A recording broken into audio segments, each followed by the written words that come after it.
जय माता दी। चलिए जानते हैं साल 2026 में चैत्र नवरात्रि कब से शुरू हैं और कब समाप्त होंगी। कलश स्थापना का शुभ मुहूर्त क्या रहेगा। नवरात्रि के दिनों में मां दुर्गा के 9 रूपों की विधि पूर्वक आराधना की जाती है। मान्यताओं के अनुसार इन 9 दिनों में जब मां दुर्गा पृथ्वी पर आती हैं तो किसी विशेष वाहन पर सवार होकर आती हैं और किसी विशेष वाहन पर ही सवार होकर जाती हैं। साल 2026 में प्रतिपदा तिथि 19 मार्च गुरुवार सुबह 6:53 से प्रारंभ होकर 20 मार्च शुक्रवार सुबह 4:52 पर समाप्त होगी। इस साल नवरात्रि 19 मार्च गुरुवार से प्रारंभ होकर 27 मार्च शुक्रवार तक रहेंगे। चैत्र नवरात्रि साल 2026 में कलश स्थापना का शुभ मुहूर्त 19 मार्च 2026 गुरुवार को सुबह 6:54 से 7:48 तक होगा। कोशिश करें कि इसी मुहूर्त में कलश स्थापना करें।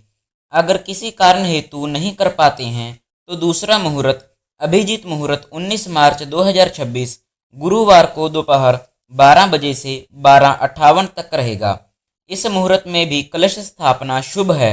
नवरात्रि के इन 9 दिनों में कुछ खास बातों का ध्यान रखना चाहिए। इन दिनों में कुछ खास बातों का ध्यान रखकर मां दुर्गा की कृपा प्राप्त की जा सकती है। अगर हो सके तो 9 दिन या जितने दिन आप चाहें उतने नवरात्रि के व्रत अवश्य रखें। हर रोज सुबह जल्दी उठकर मंदिर जाएं या घर में ही स्नान कर स्वच्छ वस्त्र पहनकर मां दुर्गा की पूजा करें। इन 9 दिनों में मां दुर्गा के इन 9 रूपों की पूजा की जाती है। मां शैलपुत्री, मां ब्रह्मचारिणी, मां चंद्रघंटा, मां कूष्मांडा, मां स्कंद माता, मां कात्यायनी, मां कालरात्रि, मां महागौरी और मां सिद्धिदात्री। अगर हो सके तो नवरात्रि में फल आहार पर ही निर्धारित रहें। जितना हो सके नवरात्रि के इन दिनों में झूठ बिल्कुल भी ना बोलें। नवरात्रि में ब्रह्मचर्य का पालन करें और तामसिक चीज़ों से और नशीलों पदार्थों से दूर रहें। इनका सेवन बिल्कुल ना करें। सच्चे मन से मां दुर्गा की पूजा आराधना करें। हो सके तो श्री दुर्गा सप्तशती का पाठ करें या उसे श्रवण करें।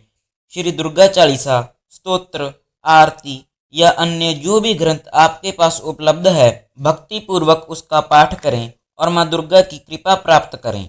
आशा करता हूँ यह वीडियो आपको अच्छी लगी होगी, तो वीडियो को लाइक और शेयर जरूर करना। चैनल को सब्सक्राइब भी कर लेना।